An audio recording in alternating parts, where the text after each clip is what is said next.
Salutations, Legion of Doom. Welcome to Podcast The Storm, with socially awkward outcasts, crazy weirdos, and all-around nerds convene, talk, and debate all things pop culture. With me, as always, is my co-host, the Nerdy Occultist, a.k.a. The Authenticator, Dalton L. Mortimer. Hello, folks. We interrupt this program to bring you technical difficulties, because fuck you, that's why, I guess. Yeah, so me and Dalton are having a Discord call right now, and that's kind of how... similar to what had happened some time back. We are going to try and figure out how... Yeah, we're pretty much working out this day by day. That's how it's going. Basically, StreamYard is a son of a bitch, and either with our Wi-Fi or just in general refuses to process sound, so we could use that. Yeah, so we're looking for alternatives to StreamYard. Yeah. According to friend of the channel Comics Division, Streamlabs allows for streaming, which I didn't know. I thought that was just for like super chats and stuff, but apparently Streamlabs allows streaming. So yeah. Possible solution for the win. Yeah. Yo, Edbur says yo. What's up? Yeah, so it's gonna be. We're basically just trying to catch up from the shit show that was Sunday.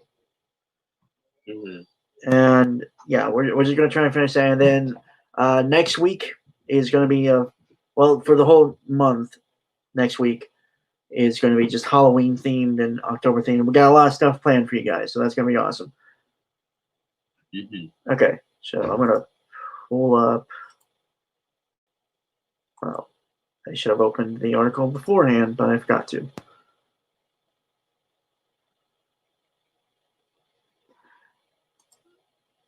So yeah.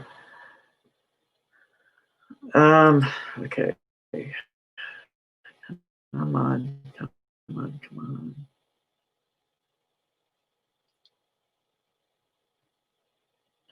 right. So this is something that caught my eye.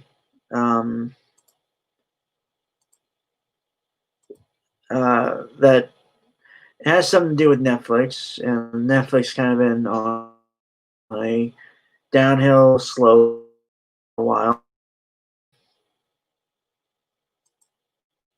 Favorite knows that.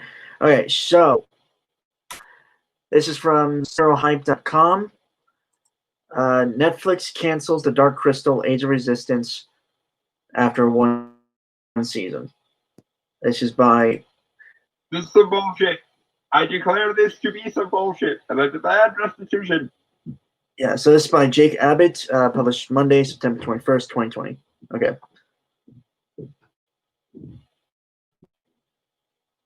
Yeah, I figured I have a lot to say about that. Well, I don't have a lot. I'm sure it's less than what Dawn has to say. Sure. Okay, for the record, I would go so far as to say that Dark Crystal: Age of Resistance was the best show of any kind released the year it came out. And it was really, really popular for Netflix, so I don't know why in the name of fuck they would try to get rid of it. It's like Chilling Adventures of Sabrina. They they already had greenlit season 4, which was supposed to touch on like Lovecraft and stuff, and now they're not doing it again, and it pissed me off. And so help me, if you fuckers cancel Castlevania before Warren Ellis' final season that he already finished, I'm going to riot. I don't even care anymore. You good? Proceed. For now, yes. Okay. All right. So, over a year ago, Netflix fleshed out the Dark Crystal mythos with a prequel series that traced the origins of the Gelfling-Skeksis conflict. Unfortunately, this story won't continue past the original 10 episodes. IO9 is reporting that Netflix has chosen not to move forward with another season of the Dark Crystal Age Resistance. Don.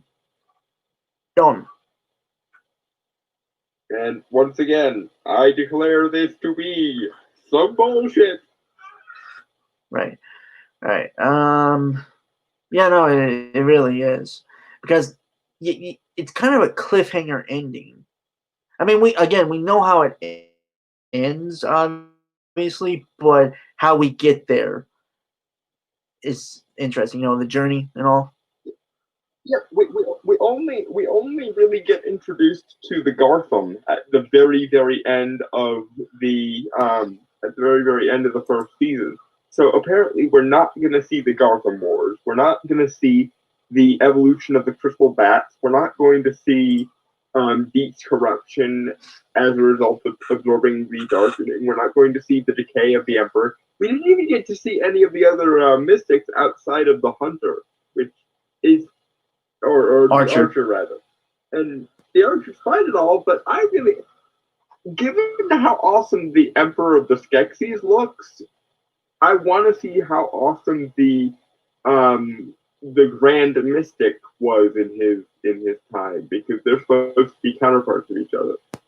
So Yeah. yes, I'm annoyed, and I'm all kinds of annoyed. Also, Hop. Hop is adorable and needs all the things. Yeah, and it's just interesting for the character to become a paladin, and it kind of makes me think I feel like he becomes like a tragic hero in a sense.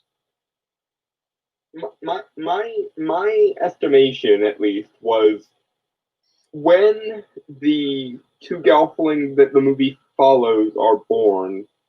We know that Kira, female one, winds up being raised by the Podlings, and I have a strong suspicion that through the course of the show we're not going to get now, because fuck you, that's why, Huck becomes extremely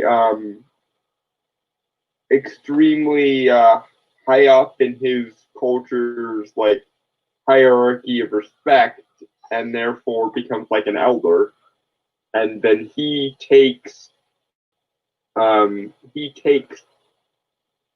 Kira and raises her out of respect for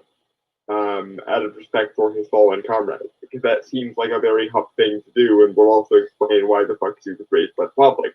Yeah. All right. So, Age of Resistance was critically acclaimed after it premiered on the streaming service last summer. Critics and fans alike were thrilled to return to the planet Thra to see how the Gelflings began their uprising against the Skeksis. Keeping true to the spirit of Jim Henson's classic 1982 film, the series utilized cutting-edge puppet characters with minimal CGI effects. Louise Leterrier, and I'm sorry if I said that name wrong, directed all 10 episodes, which featured a voice cast that included Taron Egerton, Anna Taylor-Joy, and Natalie Emmanuel. Henson's daughter Lisa, who's also the CEO of the Jim Henson Company, served as an executive producer. Give her show back, for the love of God. It was something she did to pay respects to her father, and it was one of the greatest like fan projects ever. Give her show back. Yeah. Yes, I'm saying that for mostly selfish reasons because I can, but also it's actually really, really sweet and really, really moving that she created Dark Crystal Age of Resistance specifically to pay homage to her father's favorite project that he never got to finish. So screw you for fucking with the Hanson family dynamics as well. Lisa Hanson also issued her own statement on Age of Resistance cancellation. We can confirm that there will not be an additional season of Dark Crystal Age of Resistance, wrote Hanson. We know fans are eager to learn how this chapter of the Dark Crystal saga concludes. We'll look for ways to tell the story in the future. Our company has a legacy of creating rich and complex worlds that require technical innovation, artistic excellence, and masterful storytelling. Our history also includes productions that are enduring, often finding and growing their audience over time, and proving again and again that fantasy and science fiction genres reflect internal messages and truths that are always relevant. Yeah. I am entirely on her side with this argument. Not only because she created a really, really awesome thing, but because it's extremely personal to her, and now, more to the point, she didn't let her own personal biases get in the way of the story. She used her personal investment as a means to recapture the magic that her father hit on when he made the original Dark Crystal. And it also happened to be one of the greatest shows made in the year that it came out. So fuck you, Netflix. Give her license back. Seriously. Yeah. Like the frustrating thing here is I don't understand who benefits from it being canceled. Netflix doesn't benefit because it was extremely popular on their service. The Hanson family doesn't benefit because obviously. The fans don't benefit because a lot of people really, really, really like that show, and the critics and the fans actually agreed on something for once. So, Yeah.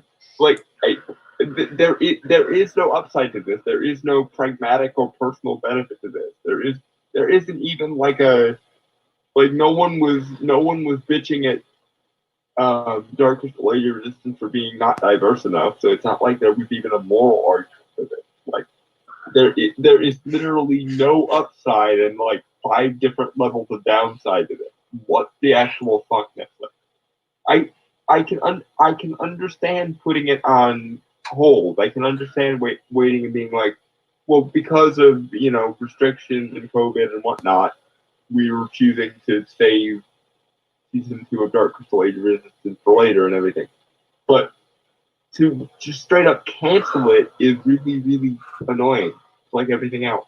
Moving forward. Mm-hmm. We are so grateful to Netflix for trusting us to realize this ambitious series, continued Hanson. We are deeply proud of our work on Age of Resistance and the acclaim it has received from fans, critics, and our peers. It recently received an Emmy for Outstanding Children's Program. Outstanding Children's Program. Yeah, the thing that was so awesome about Dark Crystal Age of Resistance was it's very much tapped into the 80s and 90s legacy of quote unquote kids programs that are made for everyone, as they should be. God damn it. Yeah, I was gonna say there was an argument to be made that it really isn't a children's program. Yeah, but then again, in the same way as the Dark Crystal probably shouldn't have been a kids movie, quote unquote, but it was because back then people actually had spines and people understood that kids liked to see things that were dark and treated them like adults. Yeah. All right. The creative minds behind the series previously discussed the possibility of a second season, but now fans will have to make do with the last episode's cliffhanger ending being the final word. Netflix also chronicled Age of Resistance production in a feature-length documentary, The Crystal Calls. Well, it needs to call again because I am not letting this go. This is some bullshit. Right. Okay. So that was the end of that article. Mm-hmm. And moving on to one you sent me, Dalton, which is from a place we never really go to, but one that gave us one of our favorite articles, or your favorite article that we covered. Oh, Lord. Yeah. Oh, dear, The Guardian. Yeah. Okay. So, Also, sort your shit out, Britain. What the fuck are you doing? This is like your New York Times and it has this shit in it. right. Okay. So, yeah. So this is from The Guardian. This was written by Jan Rin, published Tuesday, 22nd of September, 2020. If I said your name wrong, ma'am, I'm sorry.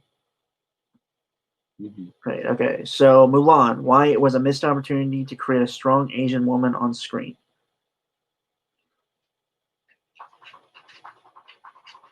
It was a missed opportunity in a lot of ways, but I don't think the race or gender of the person had much to do with it. It was just a creative and artistic failure in the extreme. Right. Okay. So the subheader is in casting waif-like Liu Yifi. If I say that name wrong, I'm sorry. Liu Yifei, I believe is how okay, said. Liu Yifei. And again, if I'm pronouncing it wrong, I'm so sorry. It's easier for me to say a name when I've had it said to me first. Mm-hmm. Yeah. Okay. In casting waif-like Liu Yifei in its live-action remake, Disney squandered its chance to show a Chinese audience that girls can be both beautiful and tough.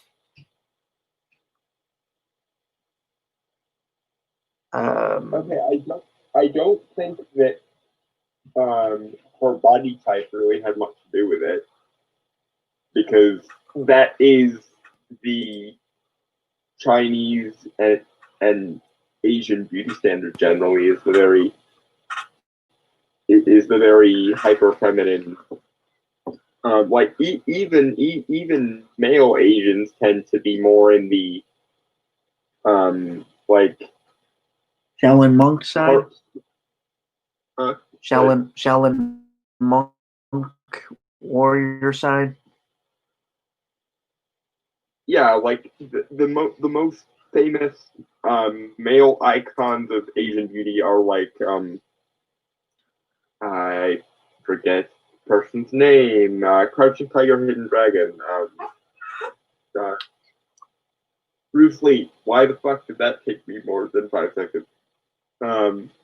Yeah, it's anime notwithstanding, there really aren't that many buff Asian dudes, so it's not so much it's not even really gender specific. It's just that on average, Asians tend to be of a um, thinner bone structure and less bulky muscular structure. Therefore, they lend themselves more to cleanliness and grace rather than overt like power or masculinity.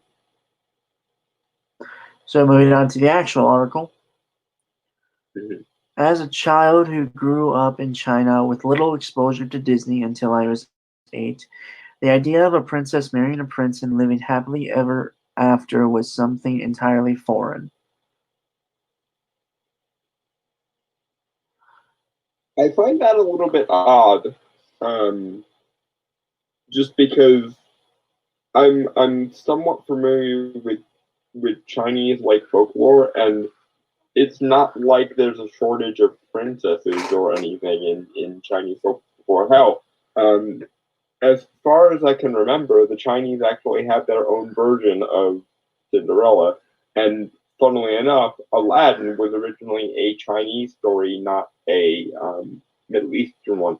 So I don't know where you're, and of course, I believe the story of the I believe the story is called The Dragon Princess, that tells sort of the ancient tale of the origins of the Emperor of China and how there was a godlike dragon and his daughter, and she, through rebelling against him, inadvertently created ancient China. From what I remember, it was loosely the basis for the magical girl anime Witch when I was a kid. And I remember doing a performance of it in school, but it was taken from Chinese folklore. I just can't remember the specifics now. But yeah, it's not like there are no princesses or princess stories in Chinese folklore. Maybe I'm oversampling them because those are the ones that appeal most to Western sensibilities, and that is whatever it is. But Right. I mean, I still find that highly. she could mean like the concept. You know, princess marrying a prince and living happily ever after. That's what she could mean. I guess it's less like the idea of romantic love is very different in China, so I suppose that could be what she's getting at. But yeah, I'll be honest, I have no idea what goes on. I know more than I think most people, but less than I probably should to really comment on this. So I'm just Okay. I just threw that in there because I knew full well that there were stories of like ancient Chinese princesses and stuff. So it seemed odd that she was like, "We don't have any princess stories over here." Bullshit. Right. Okay. So moving forward. Anyway. Yeah. I was more familiar with the fox and snake spirits in Chinese folklore that transformed into beautiful women and sorceresses, and the cross-dressing heroines of wuxia martial arts TV shows of the 90s.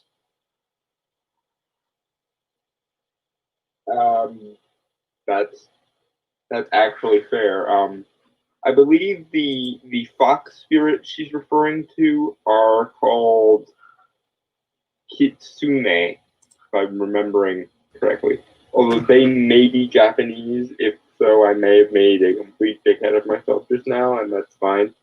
But essentially, in a lot of Eastern folklore, foxes are considered to sort of be the bridge between the mundane world and the spirit world.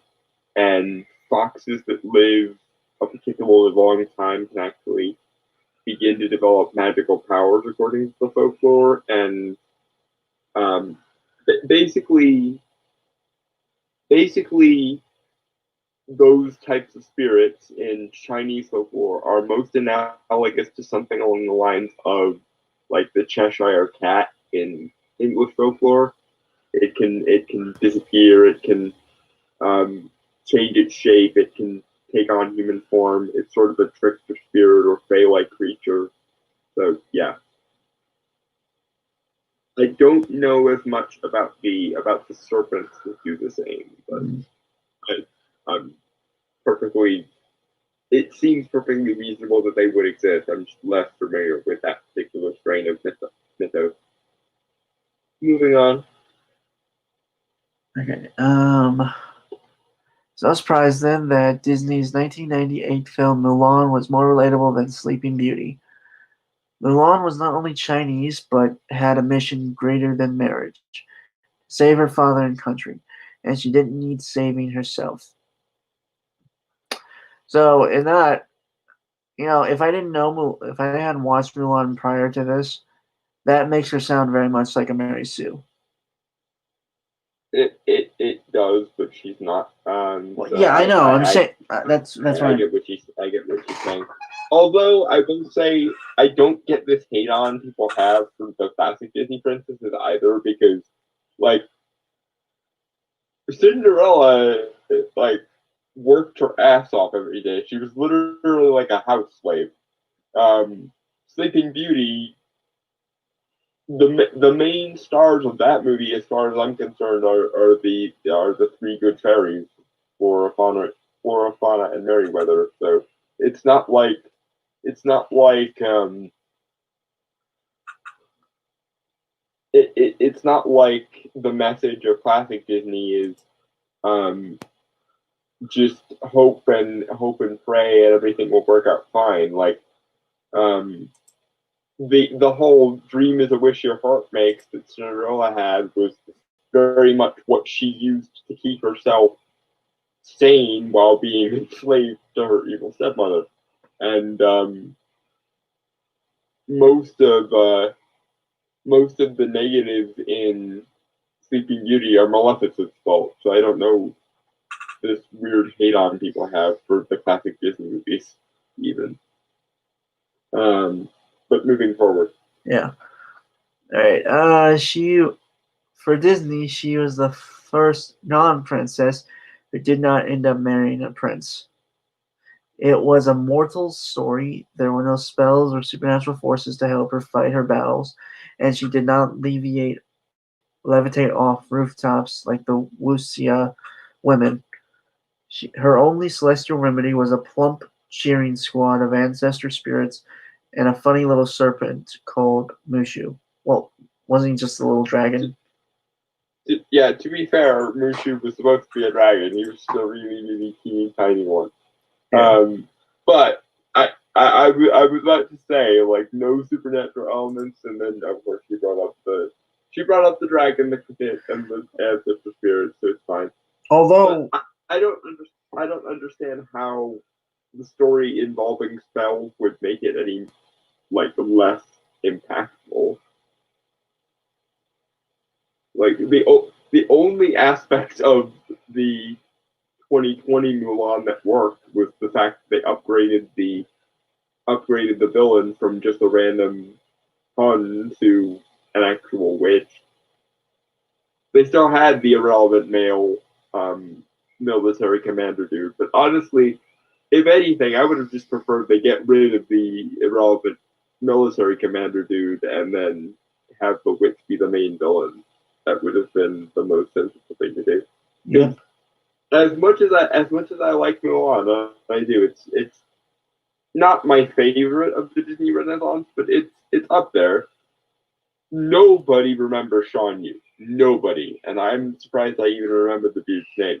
But nobody remembers Shan Yu as part of that movie. They remember Mushu, they remember the crickets, they remember Mulan herself, and they occasionally remember the annoying advisor dude who was sort of the foppish comic relief, or they remember Shang, or they remember some of her compatriots, but nobody remembers Shan Yu as far as Mulan goes. But yeah, moving on. Right. Okay, the emphasis on determination and strength in Disney's animated Mulan inspired girls like me to work harder and be braver. Her story defied Chinese ideals, which for most of history held up fragility and weakness as the essence of beauty. I got nothing to say to that. I mean, if that were true, do you not think the story of Fa Mulan wouldn't have landed in the first place? Because the thing with Mulan is it's actually an ancient Chinese story, and it keeps recurring. So it's not like and we can say all the bad things we possibly can about modern day communist China, and incidentally, modern day communist China can go fuck itself. But imperial China seems to encourage grace, honor, restraint, skill, and dignity in every member of its um, jurisdiction. Like, because if it truly were the case that women were considered flawed or broken for pursuing that sort of lifestyle, then the story of Mulan would not be held up as a virtue. It would be held up as a like cautionary tale, or what I'm saying is in a Chinese culture that was truly patriarchal, if you want to call it that, Mulan would be considered the villain of her story. But because basically there is no culture that is quote unquote the patriarchy anywhere ever. Um, even the highly traditionalist, highly honor-based culture of ancient China can look at that and go, it's good for women to um, occasionally be able to hold their own weight, as it were. What happens most often with women of every culture is not you should be forbidden from doing this because you are incompetent or you're stupid. It's you shouldn't have to do this because this is something that's hard to do and therefore you shouldn't be subjected to it.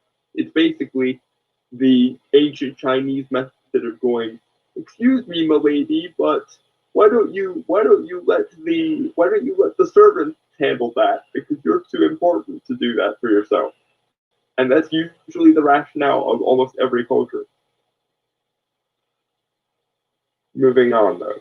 Otherwise we'll get way too far off into the men's rights aspect of that, and I'm not going to Right. Her story quite defined. go that far unless she brings it up.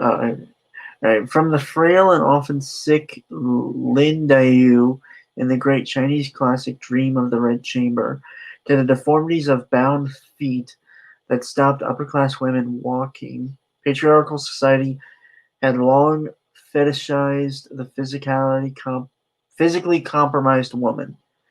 20 years on, and amid a resurgence of traditional notions of beauty and femininity in East Asia, the live-action Mulan was a chance for Disney to reinvent its princess, in air quotes, once again and bring to life a mighty Asian warrior. Okay, and once again, you skipped over the most important aspect of that particular segment there. It was the upper class women who were doing that themselves. Why? Because it was considered more beautiful for them to be delicate, and therefore they made themselves more delicate. It's exactly like saying, West rich Western women torture themselves using plastic surgery, and therefore it's men's fault. Or maybe rich women need to use their considerable wealth and resources and their ability to tell their men what to do to put their foot down, both physically and metaphorically, in this case, and say, I'm not doing that shit. Or, more likely, maybe they should deal with their own beauty standards. Because very often, in cases of that sort of abuse, it's the mothers of those women encouraging them to do it because it was done to them in turn. So, in other words, sometimes rich women do stupid shit to other rich women, and therefore somehow it has, according to that logic anyway. Moving on. But yeah, moving on. Okay. But any hopes I had for a more progressive-looking action heroine were dashed after watching Liu Yifei fail to deliver the physical and emotional realities of being the only female soldier fighting in a man's war and having to work 10 times harder. A theme unsurprisingly relevant today. Okay, women have to work 10 times harder at war, not because women are oppressed or kept out of war for hateful reasons, but because A, most people consider it to be a man's job, not a man's privilege or a man's right, but a man's job to protect women, okay? And also because by virtue of the fact that women's duties evolutionarily had more to do with child rearing and keeping up the domestic front, i.e., homesteading or maintaining the home, they are less physically predisposed towards the kind of muscularity or musculature that makes being a warrior easier. And if you have a physical impediment, like say a frailer bone structure or a less intense muscular structure, and you do something that requires lots of physical labor, you're going to be at a disadvantage. As would I be if I decided to go off and join the army, because I am a 5'6" person with a physical disability. And I would not be bitching and saying you're oppressing me if people said you can't do that. That's one of the reasons I wouldn't want to do that, not only because physical labor sounds to me like my own personal vision of hell, but also because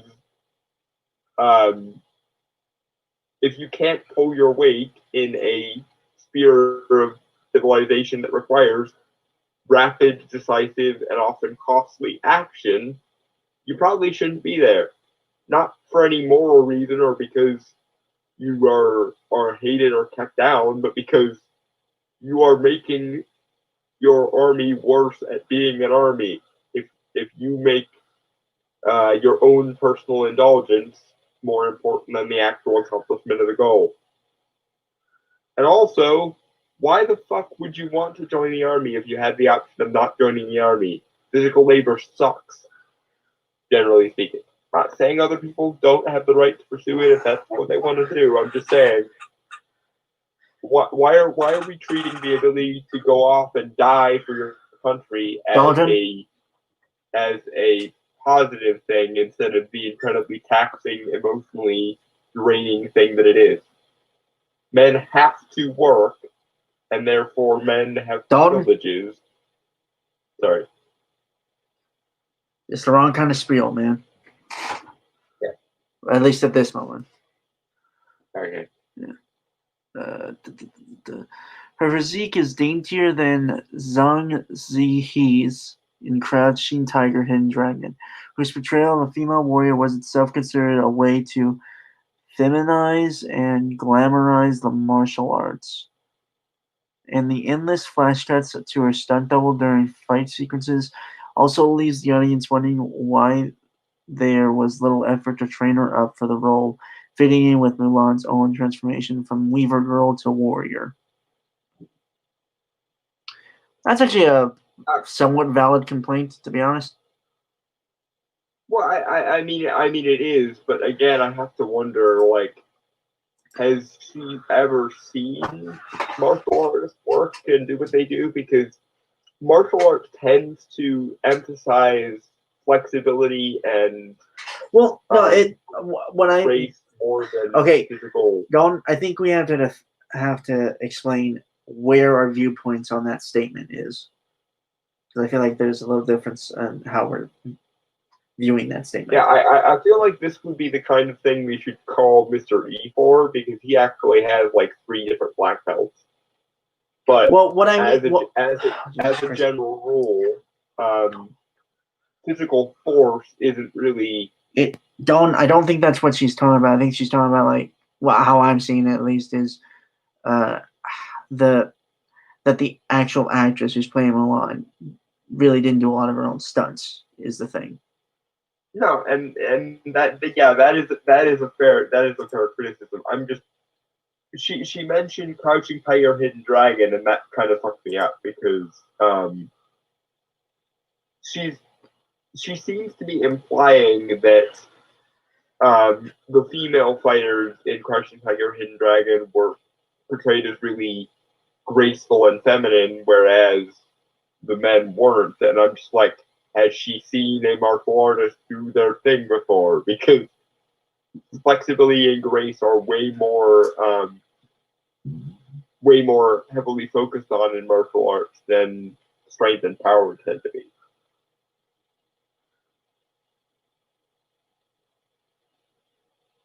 So it's a little bit of a weird point to make, considering that in the martial arts, everyone tends to be a little bit more trim and spry rather than bulky. Generally. Yeah. Okay. The truth is that in an industry where the thinner the better, goes without saying. Bulking her up for the part could have had a detrimental effect on the Yu's chances of getting other roles in the Chinese film industry. Okay, I can't really say anything about the Chinese film industry because I don't know how it works, but Yeah. Insofar as it's influenced by the Western film industry, it's simply because thinness and aesthetics tend to be more heavily emphasized in in the Western movie industry because it's been okay. Well, once again, I'm gonna have to go into sort of the evolutionary history of beauty standards here. So originally, as in back in the Stone Age, it was considered to be beautiful to have a larger body mass because famines were common and resources were scarce. So if you had a large body mass, it was seen to imply that you could or you could obtain resources for yourself much better than other people could. However, once we once we developed agriculture and resources were a lot less scarce, thinness and toneness tended to be more seen as more beautiful because it implied a restraint and a self control, and also an optimization of your body rather than a simply surviving with it. That's most of the reason why the female beauty standard is very thinness based, and the male beauty standard is very musculature based in modern day Western culture because we no longer have starvation as a regular issue in the Western world. Um, it's seen as more beautiful to control and optimize yourself rather than letting yourself go to waste. Whereas I guarantee you, if there was a massive famine tomorrow, all of a sudden that people would be extremely beautiful because that means they're more likely to survive a famine. But anyway, moving forward. all right. Uh, it also raises the question of whether she was closely pure as a vase, a Chinese term used for someone with a purely decorative effect.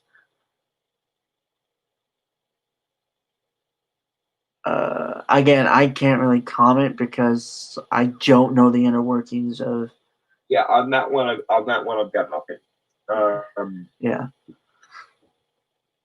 With Disney anxious to please the Chinese audience, producers were clearly keen to keep up Mulan's porcelain perfection throughout the film, ensuring that her large wavy curls blew romantically over her untanned and only slightly soiled complexion. I haven't seen the movie, Yeah, so on that one, I think it has less to do with some gender phenomena and more just to do with Disney trying to make something superficially pretty because it's what Disney do. Um, and I think again the thing you're overlooking is this isn't just the beauty standard for men looking at women. It's also very much the beauty standard for women projecting themselves into. People want to be beautiful by whatever beauty standard their culture and their civilization define as beautiful. People like to be desirable, and beauty is a almost universal desirable, a universal standard for desirability, even if beauty standards change. Whatever your culture defines as beautiful, on some level you're going to want to be because beauty is considered a universal good. And if you're making a art piece in a visual medium, like say a movie, and you're portraying something out of classical mythology, whether it's your culture or somebody else's, especially if it's a fantasy-oriented piece, beauty is probably a good place to start, generally speaking. Now, you could make the argument that it's vapid, and I would personally agree with you in this case. It was kind of vapid that she never wore freaking armor, and after after the main climax of the movie, she basically dances around without armor, martial arts style, and doesn't get any arrows to the head or anything. Because that's how that works, apparently. But I don't think it's human patriarchy. I think it's just vapid aesthetics for vapid aesthetics' sake. Because people like pretty things. Going forward? Moving on. Looking dark isn't a popular aesthetic in East Asia.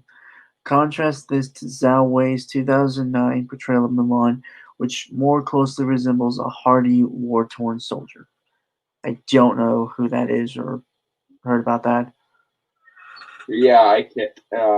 I don't have a point of reference to that, so I'm willing to accept her position on that one. Though the dark thing, it's true. Mm-hmm.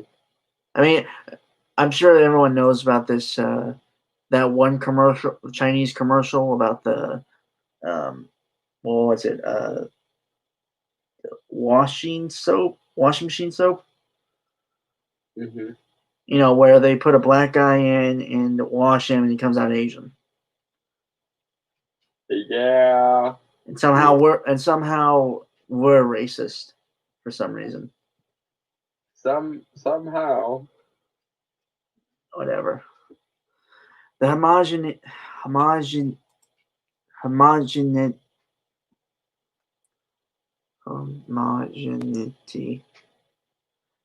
mother Stone. I'm not sure on that one. Homogeneity that shows narrow standards of beauty have spawned in young Chinese. Oh, homogeneity. Yeah. Mm-hmm. I have no idea what that word means. It just means like consistency of aesthetic, like homogeneous.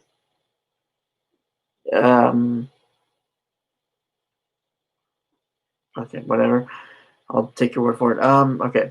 The homogeneity that shows narrow standards of beauty have spawned in young Chinese performers is disturbingly striking. From martial arts shows like Eternal Love to fantasy dramas like Love 020, both available on Netflix, the trend has shifted away from real women's bodies towards a distinctly thinner, fairer, more schoolgirl-like appearance. I'm pretty sure most of China has that kind of body. Asians in general tend to be of a thinner and more, for lack of a better term, fragile muscular structure. That makes them more predisposed towards grace and towards classical femininity, unfortunately. And also, models. I hate to break this to everyone, but models are real women. Just because it's harder to be a model does not mean that somehow those people, the minute they become a model or an actor, are not real people anymore. These things do happen. Yes, it's harder to become a model and it's harder to hold your body to those kinds of standards, but those standards are attainable, as evidenced by the fact that somebody somewhere attains them. It's doing that annoying thing, that annoying realism thing again, where like in their mind, realism is basically softcore nihilism of everything has to suck or it's not realistic somehow. And unfortunately, or in my case, I guess fortunately, we do live in a world with wondrous things in it. We do live in a world with like quasars and stars and massive, architectural marvels and aesthetics and so on. So your definition of realism is literally strawmanning all reality. And in this case, it's literally taking the womanhood away from anyone who is more beautiful and classically feminine than your ideal standard, which is just bullshit. And yet somehow I get the feeling that someone would call me a misogynist for pointing this out. I'm not the one saying a certain variety of women aren't real women, but somehow me pointing out that those models do still qualify as real women makes me the misogynist. Okay. Which is funny. Yeah.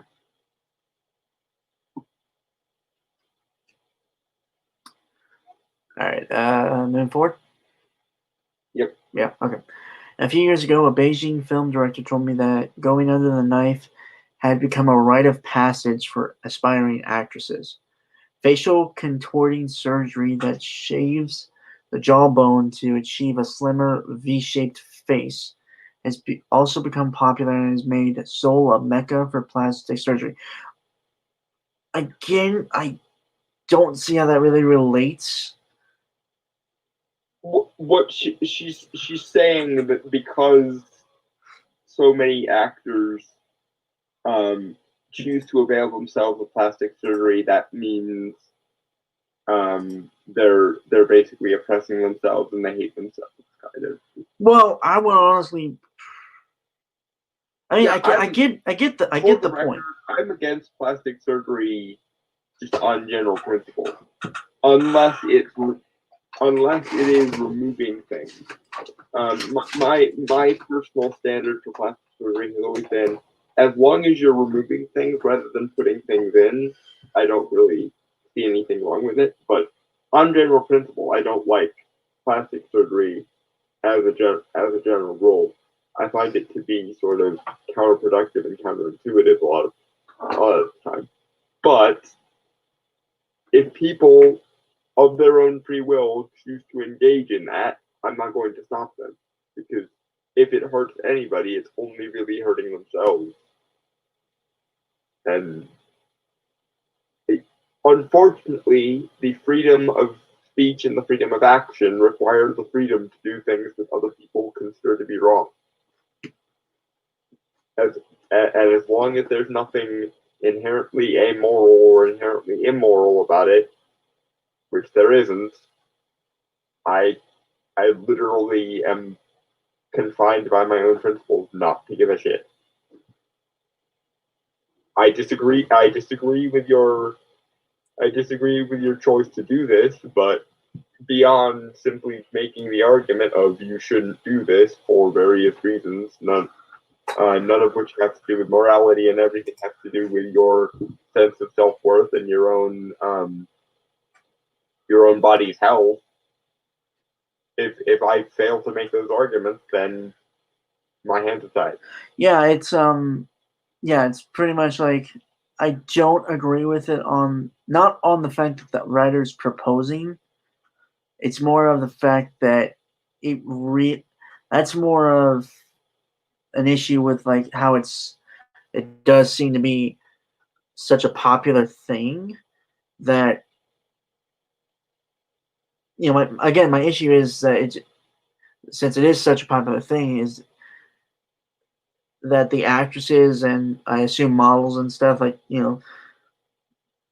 they they don't have the self-worth to just believe that they can get by on their own looks is the thing, and that's really sad, honestly. Yeah. But if all you're going to do, my dear writer of this article, is tut at people and say, you shouldn't do this because I find it morally objectionable, then fuck all the way off. That's like moral indignation almost never and should never get anyone anywhere, unless and until you make an actual argument, which isn't just, I disapprove of this, therefore you shouldn't be permitted to do it. That's an extremely short-sighted and frankly childish way of making arguments. It's literally going, well, I don't like that, so you don't have the right to do it because I say so. Right. Yeah, no, fuck off. Okay. That's the only Moving on. only necessary response there. Moving on. Yep. All right. Such images that have already fueled a generation of women in pursuit of extreme waif-like aesthetics with a loathing for muscle definition.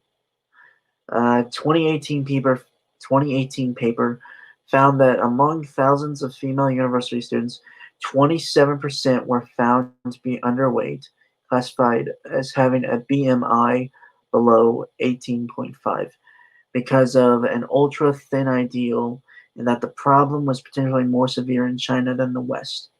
Okay, body image issues. One thing, everyone has those.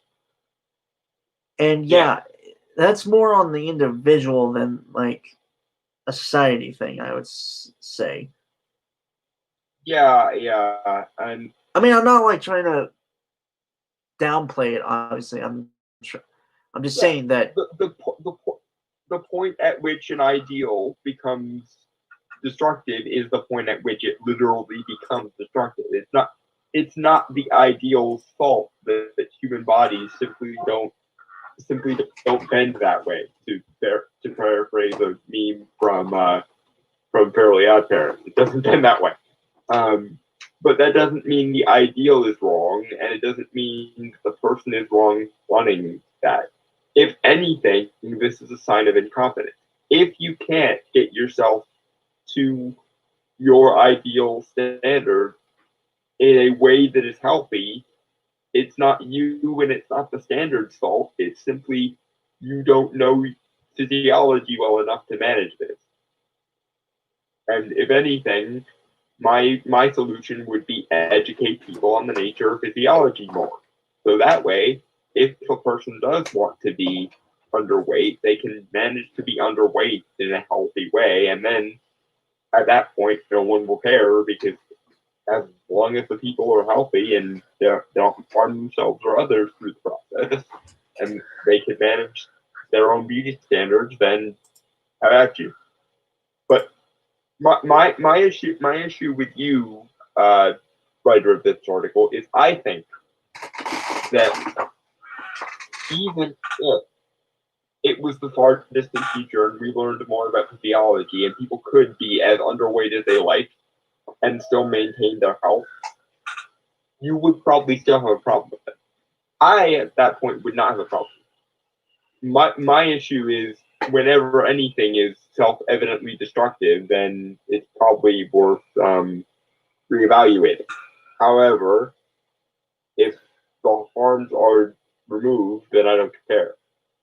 Freedom of expression, freedom of speech, and freedom to do what you like with your body as long as it's not harming yourself or others. And even then, there's some gray area there because sometimes, people harm themselves because they feel rationally justified in doing so. But that's a different conversation for a different day. Moving on. right. Okay. But it's frustrating enough when the Asian entertainment industry propagates such unrealistic images of women's bodies.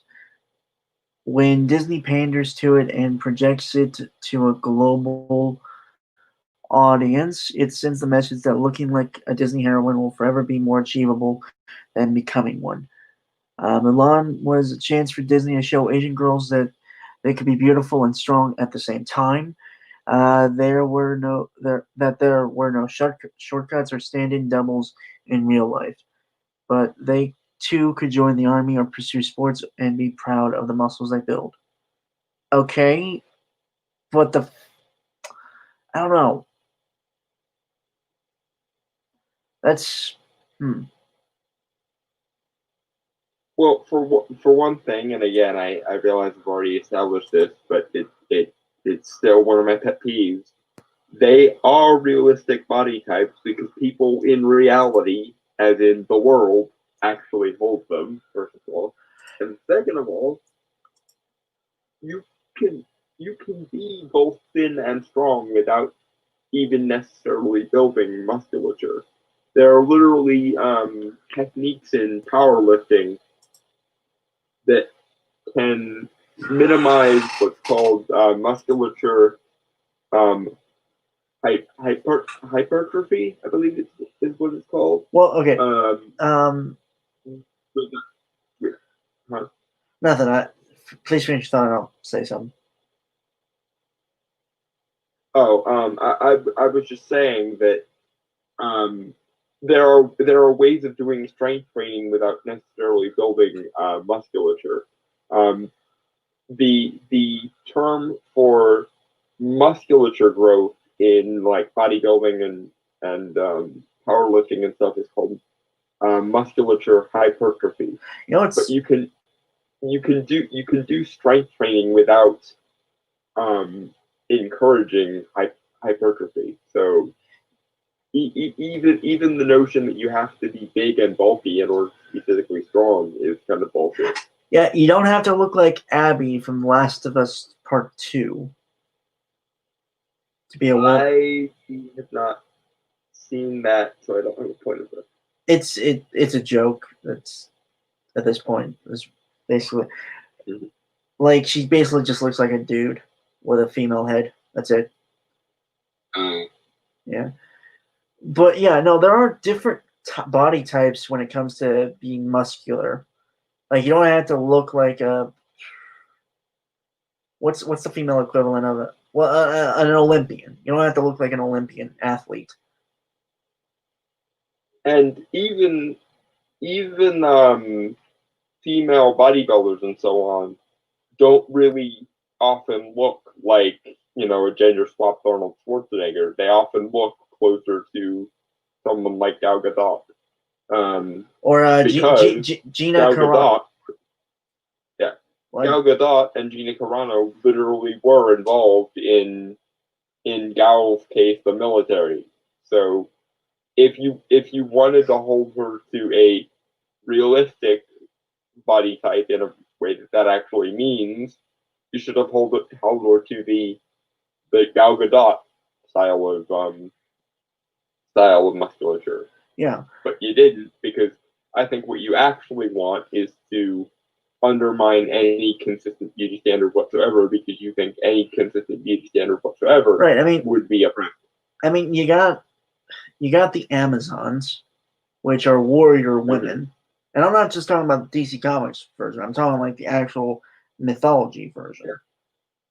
Granted, I don't know a lot about the actual mythology of the Amazons, except for the DC Comics one, but that's besides the point. What I'm saying is they are, and don't feel free to fact check me on this because I'm sure you have knowledge of that.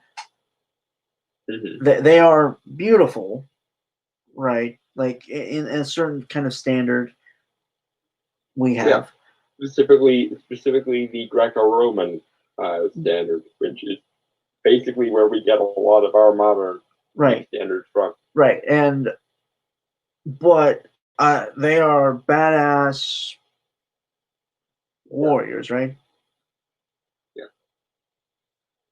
Yeah, so it's just Also, while we're on the topic of like female heroines in movies, I defy you to tell me that Ellen Ripley or Sarah Connor are not beautiful, while still being able to kick your ass.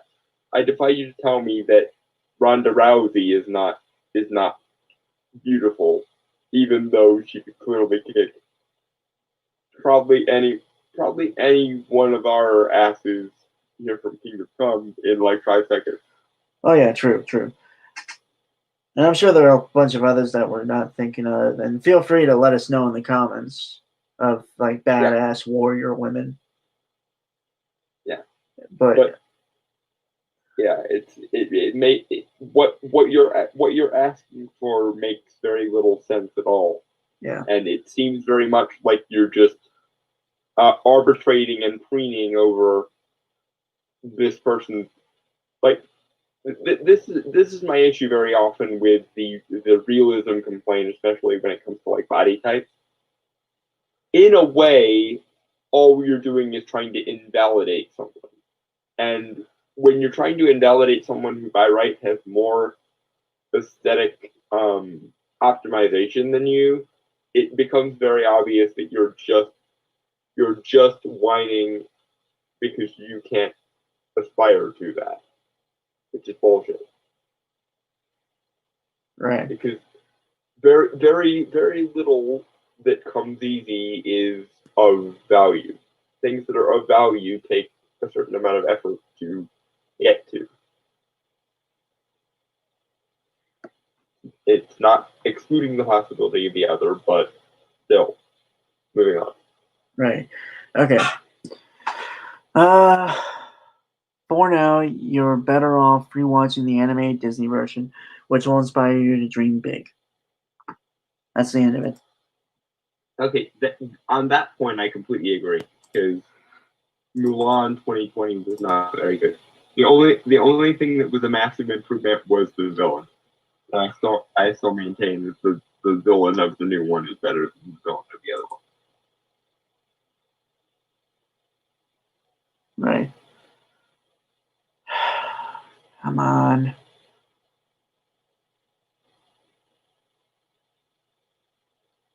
I'm just trying to get. Nope. No.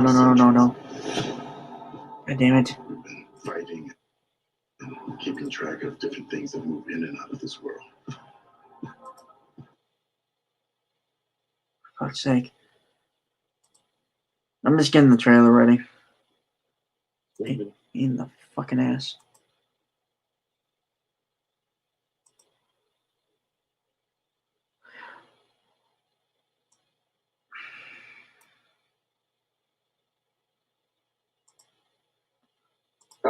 Which trailer are you going with? Hailstrom, the Hailstrom trailer first. Okay. Question. You've seen the trailers we're covering, right? Yeah. Okay. So I'm going to pull that up for our audience, or whoever will be watching this.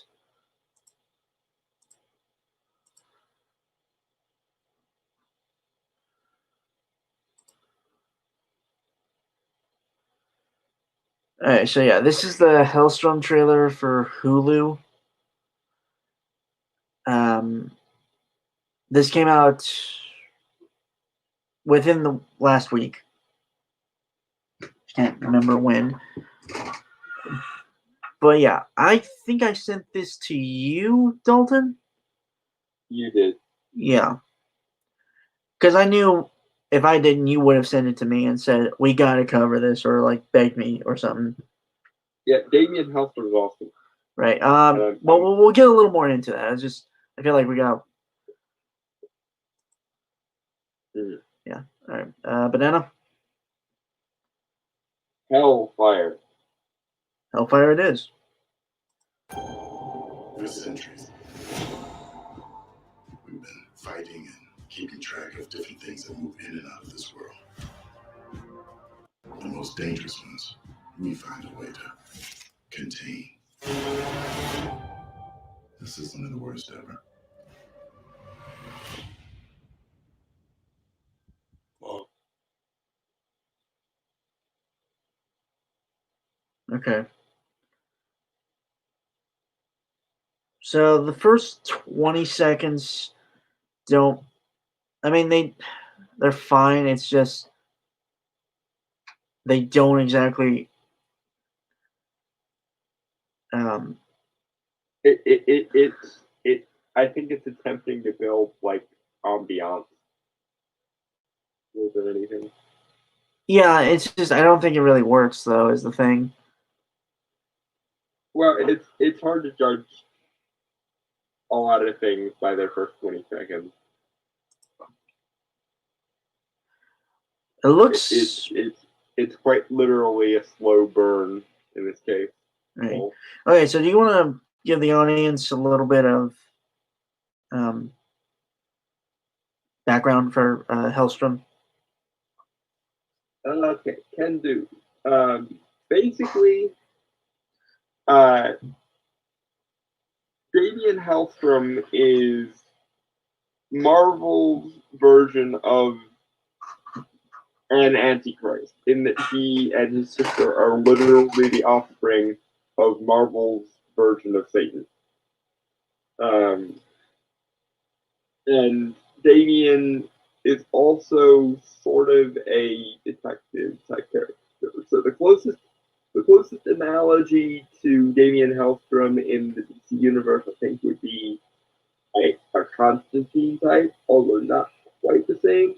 Basically, if Constantine and Raven were the same character, that's Damien Hellstrom. And obviously, because Hellstrom is the hero, he uses his hell powers to try to do good because he doesn't particularly like being the son of the devil. Who do?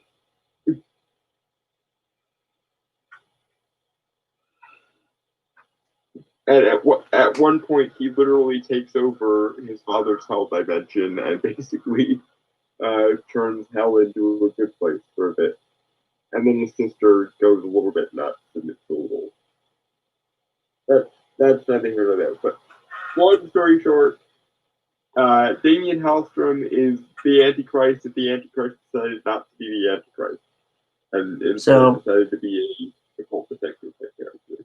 So Hellboy. Hellboy, but human, I guess. Okay. Hellfire? Hellfire.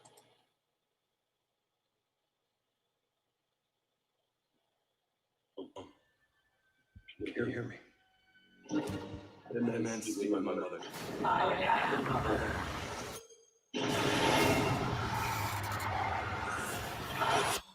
My body is a cage. It's Mom. The thing that's got a hold of her. It's a little stronger. Okay. I like the song choice. My Body is a Cage by Peter Gabriel. I actually listened to some of his stuff. He's a pretty good artist. Anyway, I get sense it. I wonder if the same people who worked on like the Netflix shows are working on Hellstrom, because I get a feeling from it because of how it like is shot and how it looks. It wouldn't surprise me. My big question is, are they gonna have crossovers between Hellstrom and Gabriel Luna's Ghost Rider? Because he plays a really awesome version of the Robbie Reyes Ghost Rider, basically a fixed version of the Robbie Reyes Ghost Rider, and I'd like for if we're going to hell, let's go all the way in, as it were. Yeah, maybe this is what's happening when Robbie decides to pay off all the debts of the Ghost Rider during Agents of Shield, like season 4.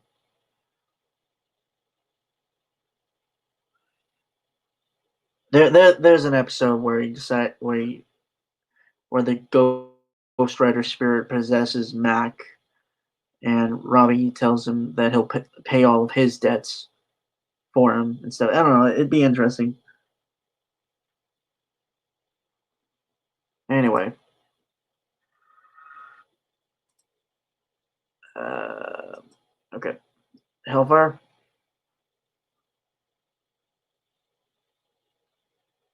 Gone? Oh, damn it.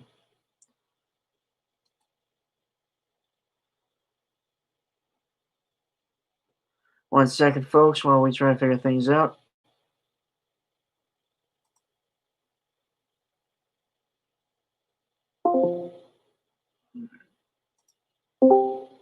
Hello? John, I cannot hear you.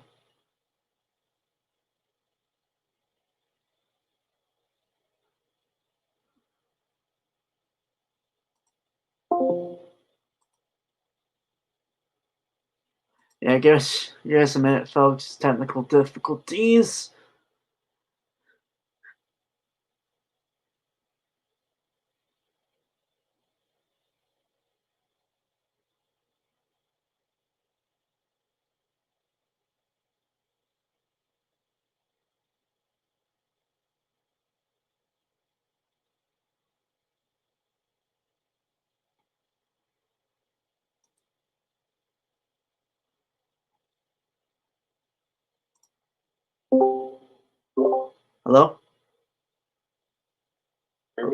Yeah, I can hear you. Okay. Where did I lose you? I had just finished saying how I didn't think that Hellstrom is going to tie very closely into the MCU proper because it's Hulu, and I hope that if nothing else, this would be a good dry run for Hellstrom Okay. if they ever wanted to do a real one in the MCU. Yeah. Where did you drop out? Well, I was talking about like Ghost Rider paying off the debts. Well, Robbie Reyes paying off the debts of Ghost Rider. There was like an episode in Agents of S.H.I.E.L.D. where he made a deal with the Spirit to do so. Mm-hmm. So. Yeah. Also, Marvel, if you want to introduce Mephisto, this might be a good place to at least try it. Yeah. All right. Because again, the best case scenario here, I think, is that this isn't going to be tied directly into the MCU, but Marvel will pay attention to this whenever they actually do want to bring in Hellstrom, which honestly, if I'm being entirely honest, should be in Doctor Strange and the Multiverse of Madness, if anywhere, because I definitely want Hellstrom and Ghost Rider both in the actual MCU, and I'm sick of waiting. So, okay. Make with the magic already. Ready?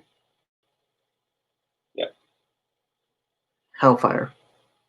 Hellfire. The thing that's got a hold of her, it's gotten stronger. This family's unnatural behavior. I've never experienced anything like it. What happened to them? It wasn't some random family tragedy.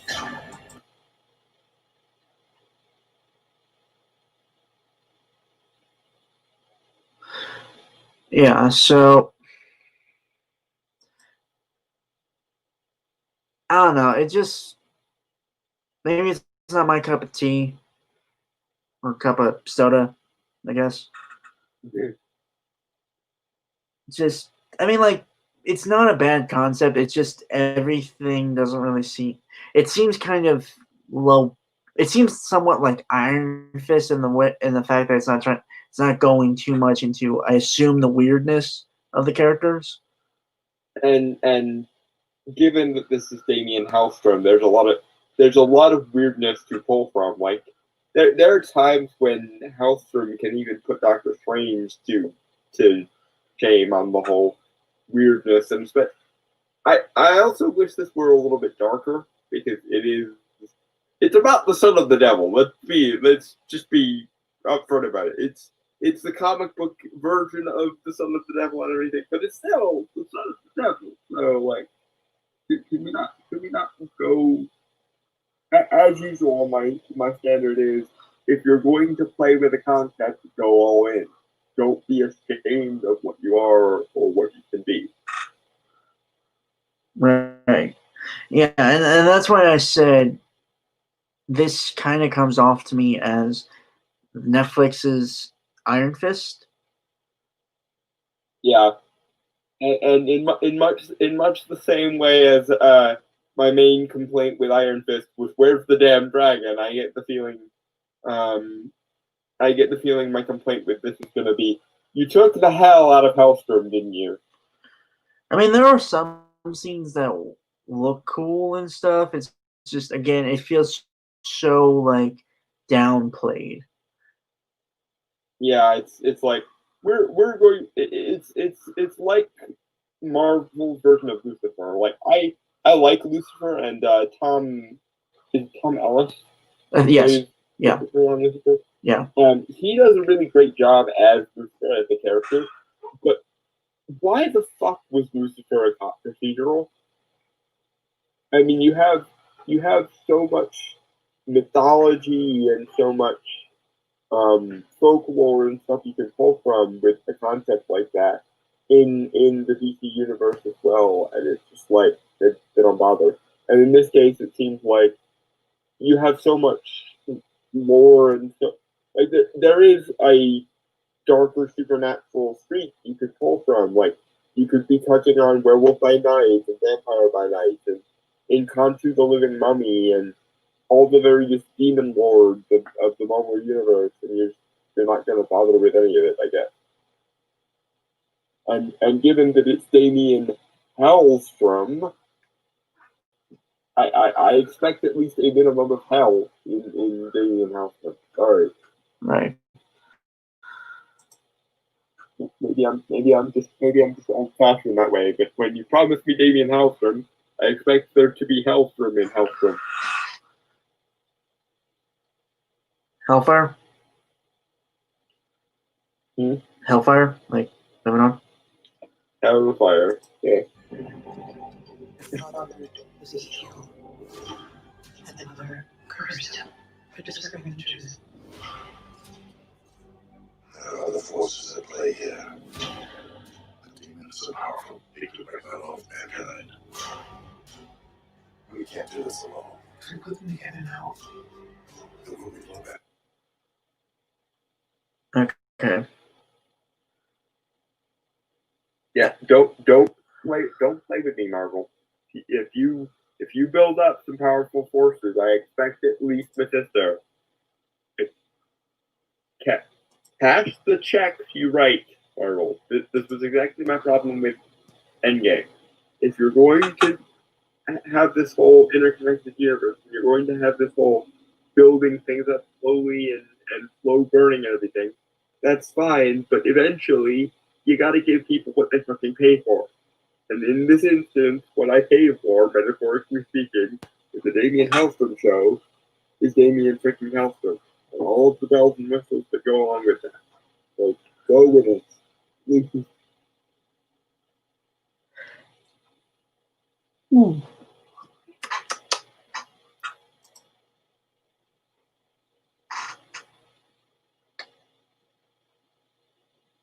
So, Hellfire?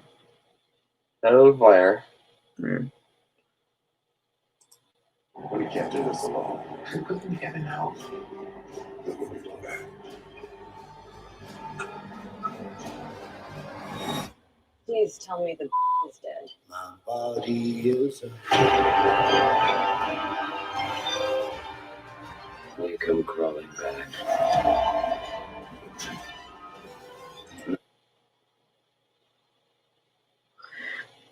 Yeah, I don't know. It just honestly, it really does come off as kind of like just a standard detective show. Yeah.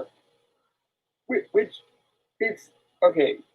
If you wanted to play more with the pulp detective or the supernatural detective aspect of Damien Hellstrom, that's fine too. But at the very least, then I'm expecting something on par with like NBC's Constantine, because the thing is, of all of the occult like and supernatural archetypes you can play with, the occult detective is probably the easiest one to do. I mean, we're living in a post-supernatural world where like the show Supernatural managed to do the like supernatural investigation plot for more than 10 seasons. I think you can manage to do a supernatural detective show well. So again, I must ask, whichever route you're going with it, go with it. That's fine, but actually go with it. Don't hold yourself back. Don't be ashamed of don't be ashamed of your source material. Work with it. As usual. Right. So Hellfire? Hellfire. Looking for mommy's love. Last thing the world needs is a Hellstrom family reunion.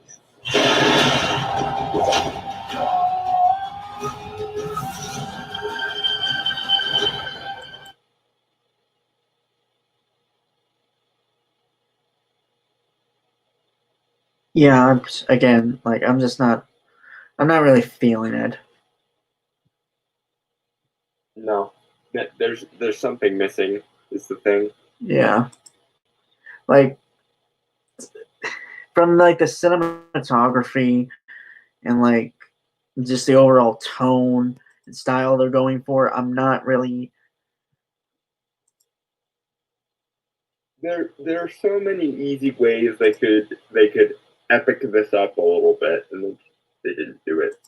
Yeah. Like it. I don't know. It's so. It's just bland, honestly. And maybe that's the trailer again. Like it could be the trailer. That's the issue. It could just be poor editing, but on that point, I will criticize you as well because the job of the trailer is supposed to be to sell whatever it is you're trying to get us to buy. So you should put your best foot forward if you have one. Yeah, and from everything on the trailer, it looked fairly generic. Like there were no creative shots used.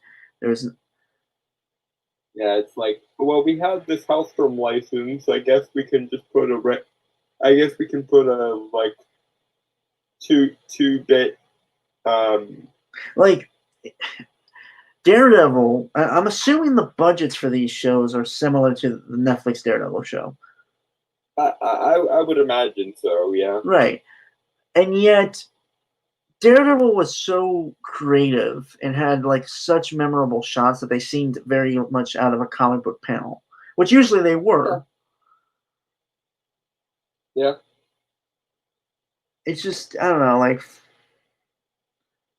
I mean, I guess we could, especially with how easy it is to do CGI these days. This shouldn't be this hard. Like, I mean, the magicians were basically made on a shoestring budget, and that looked amazing because they actually knew what they were doing. You have all the resources you could possibly want, guys. You just have to actually be willing to use them. right. So, but that involves actually caring about the IP. They can't do that, or they won't. So, moving on to the last thing of the evening, which holy shit, barely an hour in. Well, I mean, barely 2 hours in. Yeah, that's odd, but I'm not as prone to rant as I have been lately, so maybe that's why. Yeah. So we're gonna. So the last trailer for tonight is WandaVision. That'll be on Disney Plus. And I think all the criticism we had for the Hellstrom trailer is null and void with this one. Yeah, it seems that way. Okay. So still might be a bad show, but at least they're better at advertising it. So Banana. I think this Banana. There's not really a clever bit of wordplay with this one. Okay. Heavenly shades of night are falling. It's twilight time. Wanda and Vision, aren't we a fine pair? This is our home now. I want us to fit in. Oh, this is gonna be a gas! Where did you two move from? How long have you been married? And why don't you have children yet? Our story.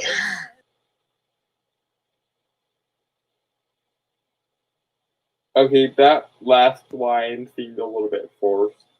Like it's a parody of what people now think it was like back then, but maybe that's also part of the joke. I'm getting sort of classic Bewitched vibes from this, and I kind of like it. I like the idea of Bewitched, but it's the Scarlet Witch and Vision instead of Samantha and Darren. Yeah, and I think we've already established that the journey obviously is about Wanda trying to get over or move on from the death of Vision. Yeah, and it seems like, as is usual of her in the comics, she went a little bit insane and created an alternate dimension for herself. Well, And I mean, I'm frankly glad that they're finally giving her reality warping powers. I'm wondering if Agatha Harkness will be involved. Well, okay, Agatha Harkness was the person who fought her in the comics. I'm also glad that they're giving this character her due, because I think she was kind of brushed to the side mainly in the movies, which I get, I can get. It's just there is a lot to this character that can be done. Yeah, there is, and especially since she's going to be involved in Doctor Strange and the Multiverse of Madness.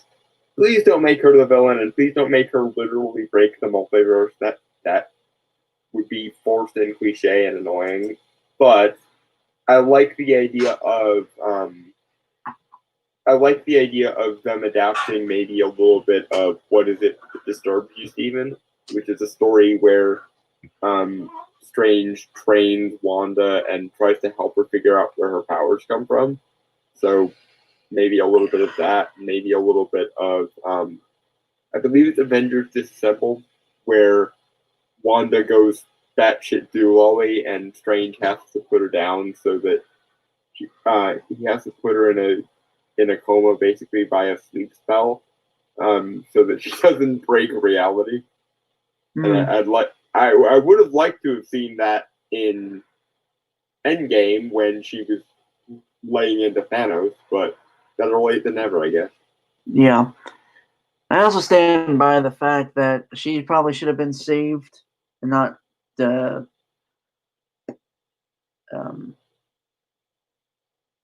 well, if anyone goes to my actual channel, Brainstorm Pop Culture, on YouTube, and there's like a section where I've basically rewrote Avengers Endgame to where the other half wasn't snapped away, like the main Avengers were. Yeah. I think I handled her character somewhat well. I mean, like it's not much, but it's better than nothing. All right, Banana. How long have you been, and why don't you have children yet? Our story. I think what my wife means to say is that we moved from... Moved from where? Married when? Damn it, why? Oh, Arthur, stop it! Stop it! Stop it! Stop it!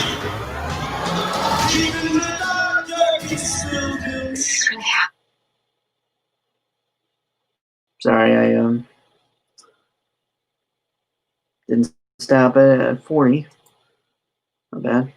I like the classic TV sort of references. Yeah, like they're going through various different like sitcoms throughout the ages of the 19th century. Yeah, not 19th. A little bit of Bewitched, a little bit of the Dick Van Dyke Show, maybe a little bit of Andy Griffith. Yeah, not as somebody who enjoys classic TV sitcoms. This is interesting, and it's also an interesting way of portraying Wanda going fucking insane and basically being in denial and literally forcing her life into cliche sitcom territory. Yeah, but I'm thinking you listed only like 40s and 50s sitcoms or 50s sitcoms. I don't know. I think probably they go at least a little bit into the 60s, because I imagine if they seriously do this without making a single Bewitched reference, I will boo. Well, I'm thinking it's 50s, 60s, 70s, and 80s. I don't remember there being any 90s sitcoms. Yeah, I'm not seeing any. I'm not seeing any night. I'm not really even seeing any 80s. I think 70s at the latest. True. Yeah. Anyway, but nah.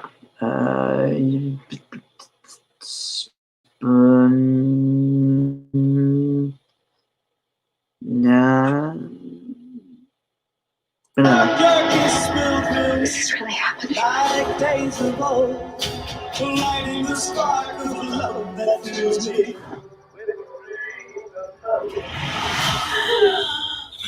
No. Why would you think that? Because you are.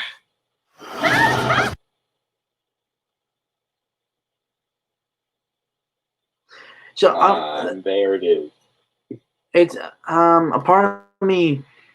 I'm kind of curious actually, because if Vision is supposed to be somewhat of like a mental figmentation of Wanda, right? Yeah. She created a vision construct, it seems. Right. So the possibility is, well, if he's supposed to like be like actually Vision, do you think he he's supposed to like mentally he's supposed to kind of represent like her conscience of sorts? I don't know about that. I think it's just her projecting her like ideal, like the life she wished she had with him.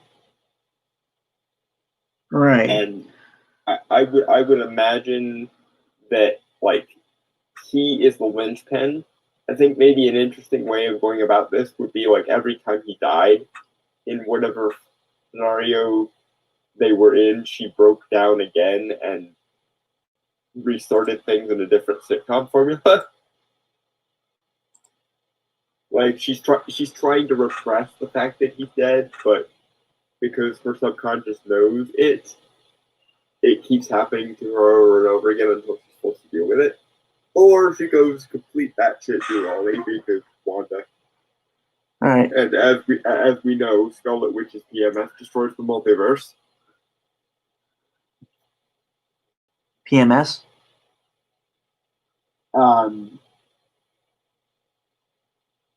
It was just my way of saying every time she gets pissed off.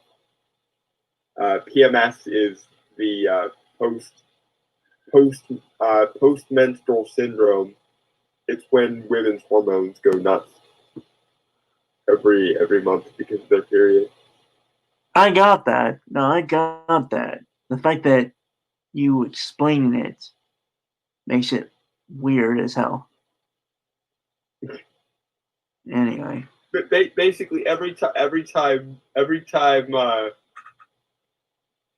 a normal woman would break out the tubs of ice cream and have a nice cry over a soap opera, Wanda breaks the multiverse. Every situation that would lead to her having those emotions breaks the multiverse. Okay. That's what Scarlet Witch is good for as a plot device, according to modern comics. We need someone to break the multiverse. Oh, we'll make Scarlet Witch upset. She'll do it. I actually wrote an idea about rebooting the Marvel Universe in the comics to get rid of all the SCW bullshit. I don't know what I would have called it, but it would have involved a new character that it would have been basically Deadpool that kills the Marvel Universe, but actually stuck this time. And we just moved to a new set of, I was going to call it the Timely Universe, where it kind of set. I didn't get that far. I kind of scrapped the idea shortly after. Everything back to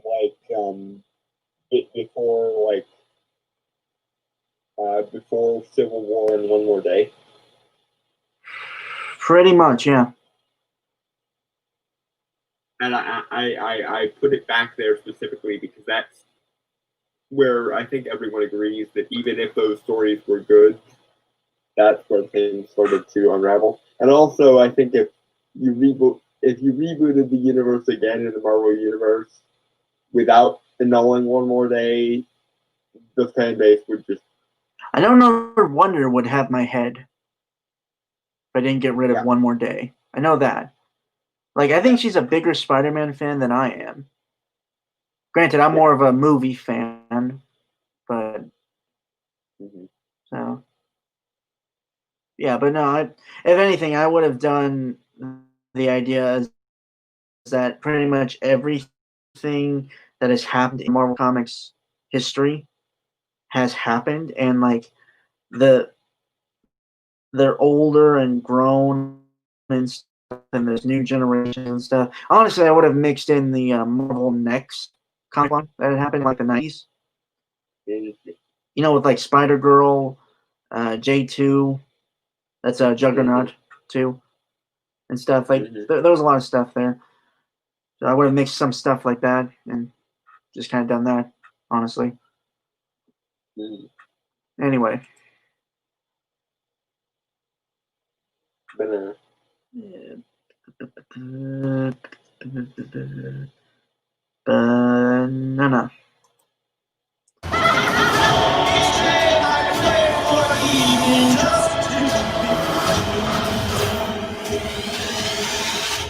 We are an unusual couple, you know. Oh, I don't think enough is ever in question.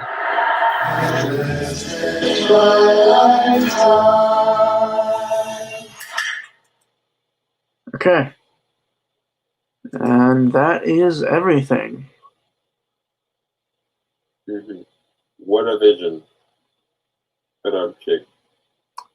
And as per usual, folks, I give Dalton my stare of parental disapproval. I'm not mad, I'm just disappointed. I pity any kids you ever have that have to deal with that look as regularly as I do. My kids probably will never see it because I'll raise them not to be stupid. Oh, okay. I didn't mean it like that. I'm sorry. I was gonna say, what are you implying here? Like, not to toot my own horn or anything, but thinking the puns, maybe, but stupid. No, not to do, just not to do like do annoying stuff constantly. Is what I meant. That doesn't sound any better. Yeah. Well, I can't win here. I'm just gonna concede. No, you cannot. But I forgive you anyway. Yeah. But yeah, folks, that is the end of our very relatively short podcast episode.